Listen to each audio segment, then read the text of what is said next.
The laughter around the dinner table felt heavier than usual that night. My sister, Rebecca, was showing everyone pictures of her new house. The wide porch, the marble countertops, the chandelier that cost more than most people's cars. My parents clapped proudly, while I sat quietly at the corner, pushing my food around my plate. "Danny," my father said, smirking over his glass of wine, "when are you going to stop wasting money on rent and buy a place of your own?" Rebecca giggled. "Oh, come on, Dad. You know Danny likes his little apartment. He's practically part of the furniture there by now." Everyone laughed, except me. I forced a smile, pretending the words didn't sting, pretending I wasn't used to this kind of ridicule.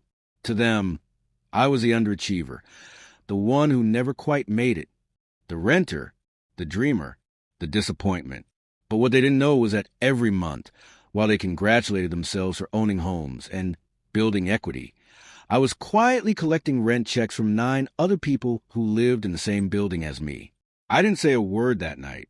I just listened to the laughter, the clinking of glasses, the hollow pride in their voices. Because sometimes silence is the sharpest response.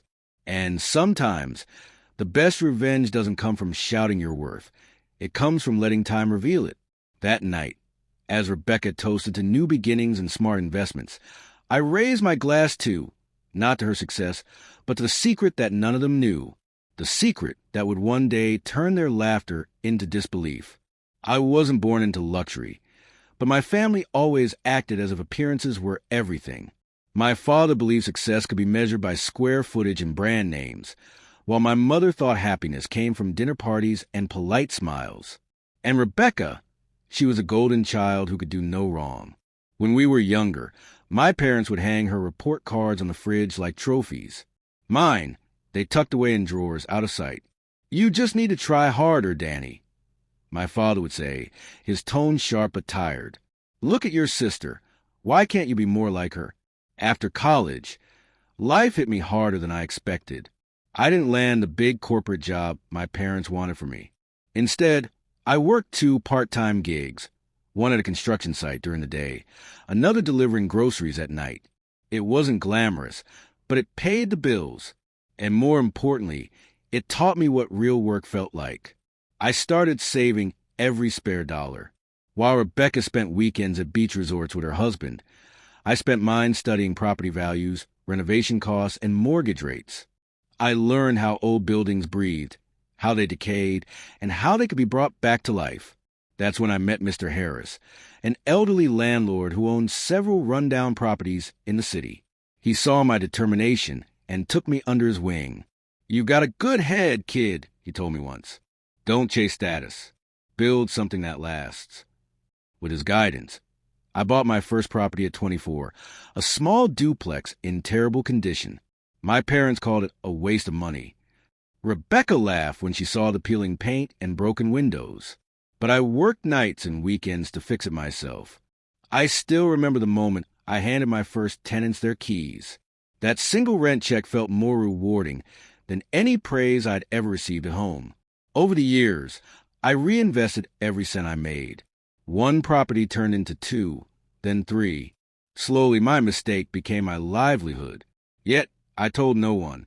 To my family, I was still the renter, the quiet disappointment. But behind the cracks of their judgment, I was building something far greater than their approval. I was building freedom. And one day, I knew that freedom would speak for itself. As the years went by, my success grew quietly, hidden behind a modest lifestyle that no one paid attention to. My tenants respected me.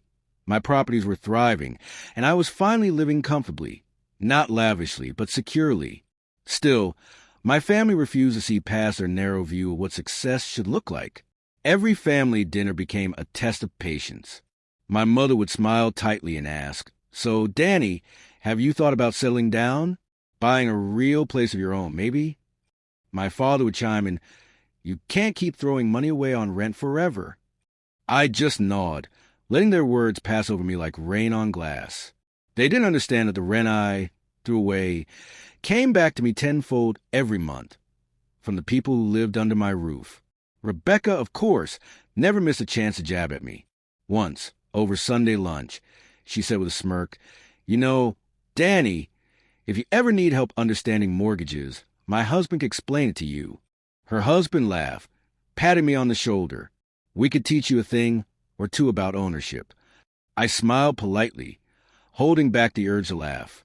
If only they knew that the building where they thought I rented my apartment was one of 3 properties I owned, all under a private business name they'd never think to look up. Despite their mockery, I couldn't bring myself to reveal the truth. It wasn't pride that kept me silent. It was peace. I had no desire to rub my success in their faces. I just wanted them to respect me for who I was, not what I had.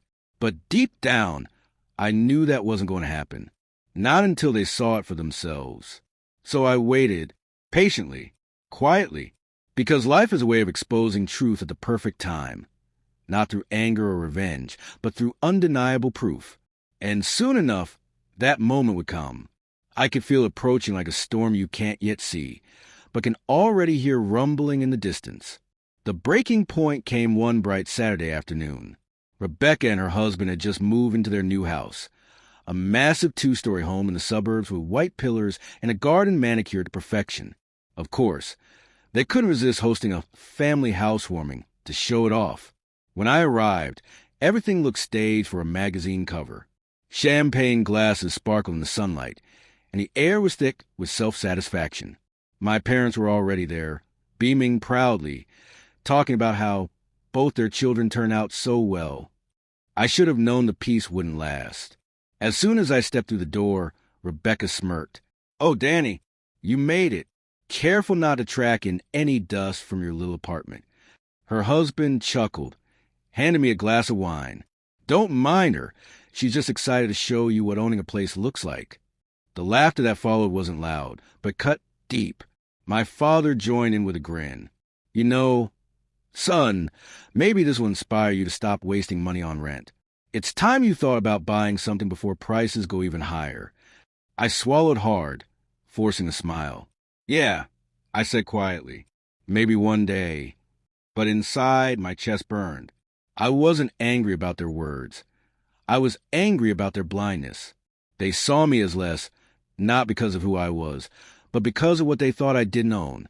As the evening went on, Rebecca gave a smug tour of the house, pointing out every luxurious detail: the marble floors, the smart appliances, the custom furniture. My parents followed her like admirers at an art gallery. When we reached the backyard, she turned to me and said sweetly, "Don't worry, Danny. If you ever need advice on mortgages or home loans, I'm happy to help. We wouldn't want you stuck renting forever." Her words echoed in my head long after I left that night. That was the moment something shifted inside me. Not rage, not bitterness, but quiet determination. If they wanted proof of success, I'd give it to them. Not through words, not through arguments, but through truth, undeniable, inescapable truth. Weeks turned into months after Rebecca's housewarming party, but her words lingered in my mind like a splinter under the skin. I went about my days as usual, checking on tenants, signing leases, fixing a leaky faucet here and there. Business was good. Better than ever, actually. The building I lived in, the one everyone thought I merely rented from, had just become fully mine. Every mortgage payment was finished. Every debt cleared. For the first time in years, I was completely free. It was strange, though. Success didn't feel like victory. It felt quiet, peaceful. But that peace began to tremble the day I received a phone call from my father. "Danny," he said in his usual commanding tone, "your mother and I were thinking. It's been a while since we've seen your place. Rebecca's curious, too. She said she'd love to visit your apartment next weekend." For a moment, I didn't respond. The thought of them walking to the halls of my own building sent a ripple of something powerful through me. Half anxiety, half anticipation. "That sounds fine," I finally said, keeping my voice calm. "Come by around noon. I'll make lunch." The following week, I made sure everything looked perfect. The lobby was spotless, the elevators polished, the landscaping trimmed. My tenants greeted me warmly as usual, unaware of what the visit meant. As I stood in the lobby the morning of their arrival, I felt an odd stillness settle over me. Not fear, not pride, just readiness. For years, I had stayed silent while they measured my worth through square footage and mortgage payments. But now, they would see the truth with their own eyes. They thought they were visiting their struggling son's rented apartment. They had no idea they were stepping into the building their son owned, brick by brick, floor by floor. And this time, I wasn't to hide it anymore. The day of their visit arrived bathed in golden sunlight, the kind of day that feels almost too calm, too perfect, as if it's holding its breath for what's coming. I stood by the window of my apartment, watching the familiar black SUV pull into the parking lot. My father's voice echoed faintly before the doorbell even rang. "Danny, we're here." I opened the door to see my parents and Rebecca standing there, dressed as if they were attending another house showing. My mother's eyes scanned the space quickly, her polite smile already forming. "It's cozy," she said carefully. Rebecca stepped inside and gave a low whistle.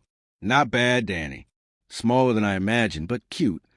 Her husband chuckled, setting down a wine bottle. "You've made the most of your little rental. Maybe when you're ready, we can help you find something bigger." I smiled faintly. "Oh, I'm comfortable here," I said. "In fact, I don't plan on leaving anytime soon." We chatted for a while, though the conversation felt hollow. Every remark they made circled back to comparisons. How Rebecca's kitchen was larger, how her mortgage payments built equity, how renting was temporary. Finally, after lunch, I stood and said, "You know, since you're all here, let me show you something downstairs. It's part what keeps me busy lately." Curious, they followed me to the lobby. The air smelled faintly of fresh paint and lemon cleaner. The new property manager, Mr. Lewis, stood near the reception desk. He straightened when he saw me and smiled warmly. "Good afternoon, Mr. Miller," he said respectfully. "Everything's ready for the inspection." Rebecca blinked. "Inspection? Mr. Miller?" My father frowned. "What's going on, Daniel?" I turned to them slowly, letting the silence stretch just long enough. "Well," I began softly, "since you're always so interested in where I live, I thought you should know the truth." Their eyes followed mine as I gestured toward the framed property certificate mounted on the wall behind the desk. There, in bold black letters, was a name they'd never connected to me: Daniel Miller Properties, LLC. "This," I said quietly, "is my building." For a long moment, no one spoke. My mother's hand flew to her mouth. Rebecca stared at the plaque, her face draining of color. Her husband's confident smirk vanished. "You mean," my father started, his voice faltering, "you own all this?" I nodded. Every apartment, every floor. Even the one I rent. I preferred to live simply. I didn't need to prove anything. Rebecca's voice was barely a whisper. "Why didn't you tell us?" I smiled, not unkindly. "Because you never asked to know who I really was. You only cared about what I owned." For the first time in years, the silence that followed wasn't judgmental. It was heavy with realization, and it was worth every second I had waited. After that day, everything changed, not just between me and my family, but within me. They left the building in silence, the air thick with words that none of them could find the courage to say. For years, they had mocked what they didn't understand, and in a single afternoon, that illusion shattered. The next few days were strangely quiet. No calls, no family dinners, no snide remarks, just silence. Part of me wondered if I'd gone too far, if perhaps revealing the truth so directly had humiliated them. But another part, the part that had endured their laughter for years, knew they needed to see the truth that way. A week later, my mother showed up at my door. Her eyes were red, but her voice was soft. "Danny, I'm sorry," she whispered. "We should have been proud of you all along. You were never a failure. We just didn't understand." For the first time in years, her words didn't sting, they healed. I smiled gently. "It's okay, Mom. I wasn't doing this to prove anything. I just wanted to live my life my way." She nodded slowly, tears glistening. "Your father's embarrassed, you know. He keeps saying you should have listened more and judged less." I exhaled, the tension finally releasing from my chest. "He doesn't need to apologize. I already forgave him." Rebecca texted me later that night, a simple message that read, "You win, Danny. I'm proud of you." I didn't reply right away. Not because I didn't forgive her, but because I didn't need to win. This was never about revenge. It was about peace. Standing at my window, I looked out over the city skyline. The lights reflected in the glass like reminders of everything I had built, brick by brick, truth by truth. And for the first time in a long time, I felt seen not by them, but by myself. A few months later, I hosted a small dinner in the community room of my building. Not for my family, not for show, but for the people who had believed in me all along. My tenants, my friends, even Mr. Lewis, my property manager, came to share a meal. The laughter that filled the room that evening was different, genuine, warm, untainted by judgment or competition. As I looked around at the faces of those who called my building home, I felt something I had never felt at my family's grand dinners: belonging. I realized that success isn't about proving others wrong. It's about staying true to your own path, no matter who doubts you.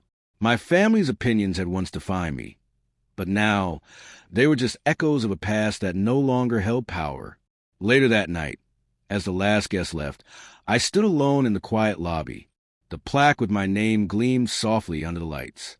I touched it once, smiled, and whispered to myself, "They mocked me for renting." But in the end, I didn't just own the building, I owned my peace.